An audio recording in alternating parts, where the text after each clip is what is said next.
भारत चीन सीमा विवाद को लेकर आज फिर से होगी दोनों देशों के डिवीजन कमांडर्स के बीच बैठक। भारत चीन सीमा के सभी 4 फेस ऑफ पर सैन्य कमांडर की होगी मीटिंग। 6 जून को भी हुई थी मीटिंग।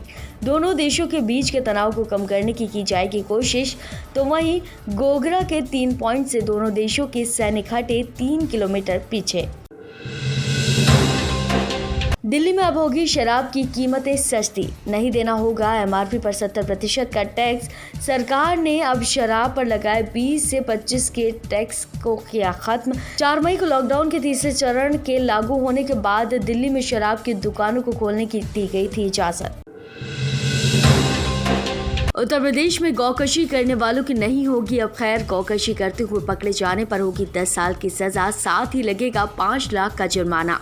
योगी सरकार ने गौकशी को लेकर नया गौवध निवारण संशोधन अध्यादेश कैबिनेट की मीटिंग में किया पारित। साथ ही कब्जे में ली गई गायों का 1 साल का खर्चा भी मालिकों को चुकाना होगा। कोरोना वायरस के संकट में N95 मास्क की बढ़ती मांग के कारण लगभग 250% मास्क की कीमतों में आया उछाल। चरमराई अर्थव्यवस्था में मास्क बेचने वालों की हुई चांदी। मुंबई में मास्क की बड़ी कीमतों के खिलाफ डाली गई याचिका, कहा इसके खिलाफ प्रशासन कोई कदम क्यों नहीं उठाती है। जम्मू कश्मीर में सेना को मिली बड़ी सफलता। शोपियों के सागू इलाके में सर्च ऑपरेशन के दौरान आतंकियों से मुठभेड़ में सेना ने मार गिराए 2 आतंकी। हालांकि अभी आतंकियों की पहचान नहीं हो सकी। जम्मू कश्मीर में लगातार जारी है सेना का सर्च ऑपरेशन। वेस्टइंडीज के तेज गेंदबाज डेविन ब्रावो ने जातिवाद को लेकर दिया बड़ा बयान। बोले, हम कभी भी बदला नहीं मांगते हैं, हम केवल समानता और सम्मान मांगते हैं। ये बड़े दुख की बात है कि 21वीं सदी में भी जातिवाद और रंगभेद की सामाजिक बुराइयां हैं। हम दूसरों को सम्मान देते और बदले में वही चाहते हैं। अब निजी क्षेत्रों को भी दी जाएगी इसरो की सुविधा को इस्तेमाल करने की इजाजत। केंद्र सरकार के इस फैसले से अब से प्राइवेट कंपनियों को भी उपग्रह उपेक्षण और अंतरिक्ष से जुड़ी सेवाओं का इस्तेमाल करने की मिलेगी इजाजत। अंतरिक्ष के क्षेत्र में देश को होगा बड़ा फायदा। भारत और नेपाल के बीच सीमा विवाद गहराने लगा। नेपाल संसद की प्रतिनिधि सभा में नेपाल के भारत के हिस्से को अपना बताने वाले नक्शे को बदलाव के साथ ही नेपाल की संविधान संशोधित बिल पास।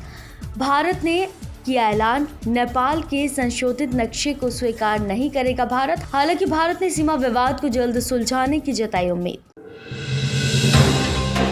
कोरोना मुक्त हो गया न्यूजीलैंड। 17 दिन पहले आया था कोरोना का आखिरी मरीज। खबर सुनकर खुशी से नाचने लगी न्यूजीलैंड की पीएम जेसिंडा। 50 लाख की आबादी में थे 1500 कोरोना संक्रमित। कोरोना के कारण हुई थी केवल 22 मौतें। 23 मार्च को देश में लागू किया गया था लॉकडाउन।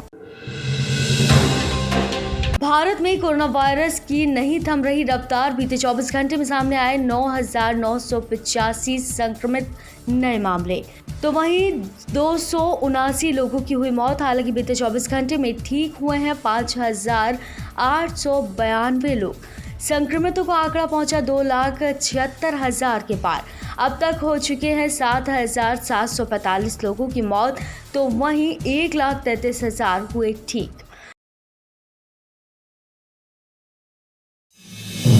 आप देख रहे हैं नेट्रिक न्यूज, साहस सच कहने का।